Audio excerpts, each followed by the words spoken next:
গ্রীষ্ম বর্ষা বিনীতি ভরসা। হ্যাঁ, বিনীত শপিং সিটি। নমস্কার, আপনারা দেখছেন হুগলি আপডেট। আপনাদের সঙ্গে আমি উষা। আসছি খবরে বন্দে মাতরম ৭০০ বর্ষে চুঁচুড়ায় বর্ণাঢ্য পদযাত্রা। সাহিত্য সম্রাট বঙ্কিমচন্দ্র চট্টোপাধ্যায় রচিত স্বাধীনতা মূল মন্ত্র বন্দে মাতরমের ১৫০ বছর পূর্ণ করেছে। হুগলি জেলার চুঁচুড়া জোড়াঘাটে এই মন্ত্র রচয়িত হয়েছিল। সাহিত্য সম্রাট বঙ্কিমচন্দ্র তখন হুগলি জেলার অতিরিক্ত জেলাশাসক ছিলেন আর বসবাস করতেন জোড়াঘাটের এই বাড়িতে।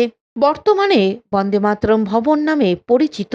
আজ বিজেপি হুগলি জেলার পক্ষ থেকে এই ভবনের সামনে ৭ শতবর্ষ পালন করা হয়। বিভিন্ন অনুষ্ঠানের মধ্য দিয়ে তারপর এক বর্ণাঢ্য পদযাত্রা বের হয় শহরে। চুঁচুড়া ঘড়ির মোড়ের মঞ্চে সমাপ্ত হয়। উপস্থিত ছিলেন প্রধান অতিথি হিসেবে বিজেপির রাজ্য সভাপতি শ্রমিক ভট্টাচার্য, জেলা সভাপতি গৌতম চ্যাটার্জি, দীপাঞ্জন গুহ, স্বপন পাল, সুবীর নাগ, সপ্তর্ষি ব্যানার্জি সহ অন্যান্যরা। আজকের কর্মসূচি প্রসঙ্গে বিজেপি নেতা দীপাঞ্জন গুহ এক সাক্ষাৎকারে বলেন, এখানে আছে সকলকে মঞ্চের সামনে যে আসন রয়েছে সেই আসনে উপবেশনের জন্য বা বসে পড়ার জন্য আমন্ত্রণ জানাবো।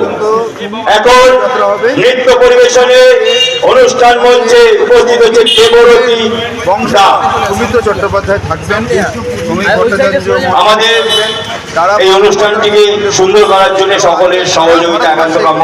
এখন নৃত্য পরিবেশনায় দেবরতী উৎসব হিসেবে পালন।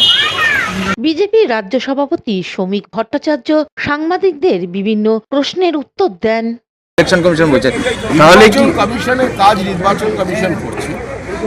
আমি রাজনৈতিক দলের কর্মী, সাংসদ হলেও আমি আমার কাজ করব। মানুষ যাতে ফর্মগুলো ফিল আপ করে, বিএলওদের সঙ্গে সঙ্গে আমাদের বিএলওরা যাতে চায় নির্ভয় যাতে বিএলওরা কাজ করতে পারেন সেটা দেখার দায়িত্ব নির্বাচন কমিশনের। প্রক্রিয়াটাই নির্বাচন। কিন্তু মুখ্যমন্ত্রী চ্যানেলে পোস্ট করেছেন যে রাজ্যের প্রতিটা মানুষের ফর্ম ফিল আপ না হওয়া পর্যন্ত তিনি করবেন না। রাজ্যের প্রতিটা মানুষের ফর্ম ফিল আপ জন্য তো অপেক্ষা করতে হবে। প্রতিটা মানুষ তো একসঙ্গে ওনাকে বিসর্জন দেবে।